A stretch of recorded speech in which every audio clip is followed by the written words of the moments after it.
Everybody stay calm. What's the Everybody procedure, stay calm. everyone? What's the procedure? Stay calm. Wait. Everybody calm down.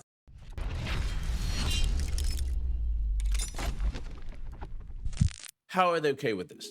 Disney has been bleeding money for the last 2 years, especially after the last 8 titles. This is not even including television. This is just including their movies, their film releases. Like, how are they not looking at these numbers?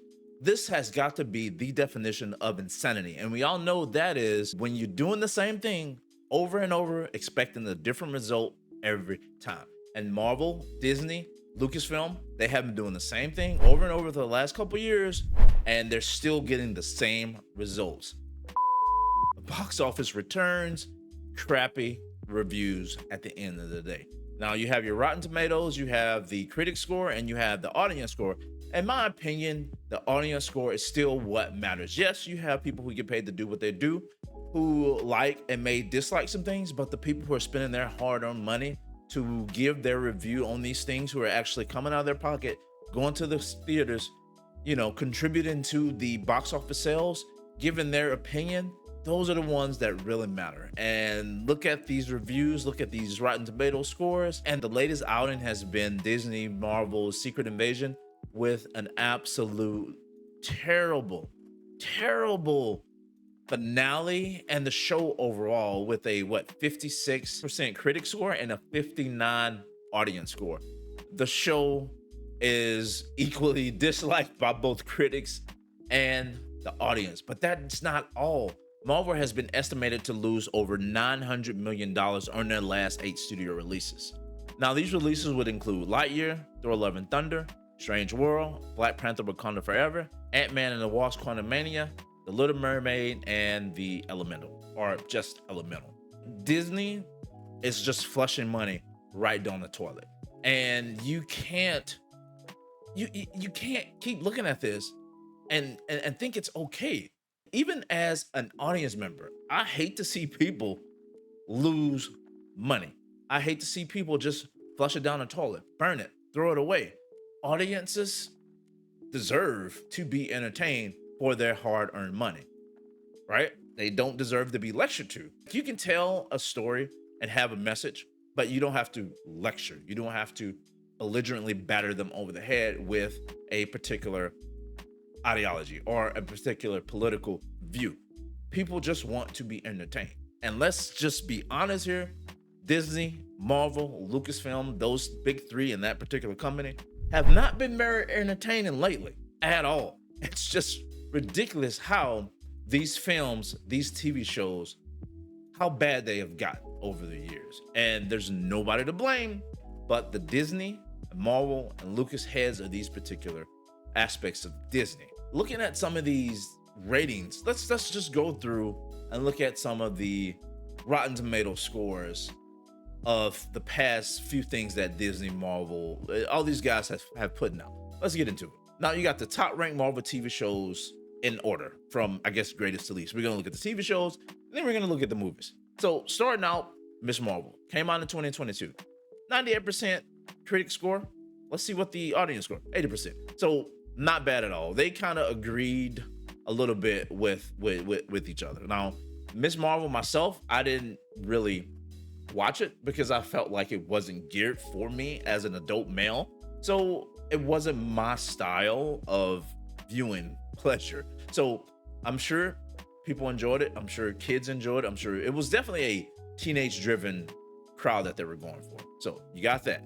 Next on the list, this is 2013. I'm not going to go through some of the older ones. Let's keep it to the most recent that's on the list. But next on this list was Marvel's Agents of S.H.I.E.L.D., but that was back in 2013, before they started doing a lot of the 6 episodes, 8 episodes. This was before they started doing their tight-knit model of their TV shows. Loki, 2021, 92 critic score. Let's look at the audience score, 90. Pretty accurate. Now, that was actually good. I thought that was really well done. I thought the female lead was really well done. So Loki was probably one of the better ones out there, right? You got Hawkeye, 2021, a 92% critic score, 89 audience score. Pretty fair. WandaVision, 91 critic score. We have a 88 audience score.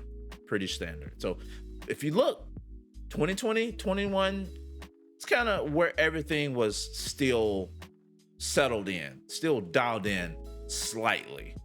But the end of 2022 and 2023 is when everything just basically where hit the fan, right? Moon Knight 2022, 86% critic score, 89% audience score. Pretty fair.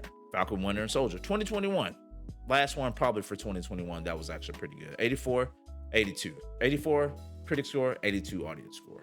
Jessica Jones, oh, that was back on Netflix. The Gifted, didn't watch it. Defenders. Okay, here we go. 2022, She-Hulk, 77 critic score, 32% audience score. This is where starts to just fall off a cliff here for him. Like, this is what they've been gearing up for, just to continue to lose money over and over and over. $900 million over the last 8 films. Like, that's absolutely ridiculous. It's absolutely ridiculous. Nobody is watching these things. Now, that's not even counting the TV shows. If you want to add the TV show budgets in there, like, granted, that's not the same as a film.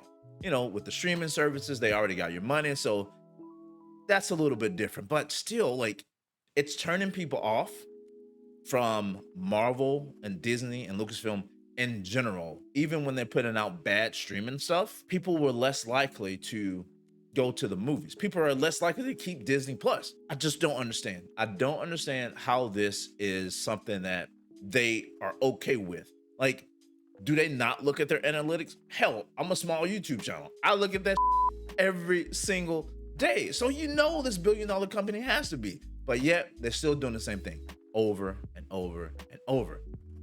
Insanity.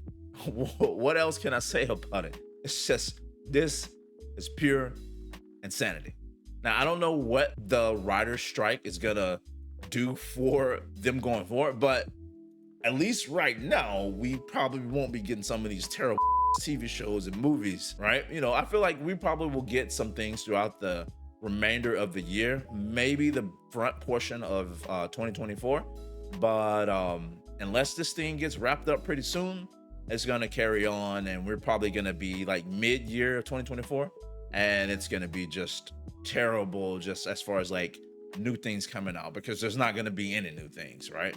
But that's it for the video. It's just a pretty short one. I kind of just wanted to look at this stuff and give a perspective on just, I don't understand how they can continue to be okay with this. So, but tonight I'm gonna go see A24's Talk to Me, which they have been just banging things out for the horror franchise. So expect that review soon on the channel. Until next time, guys, my name's Lincoln. This has been an RPG show. Like, comment, sub, and I'm out. Peace.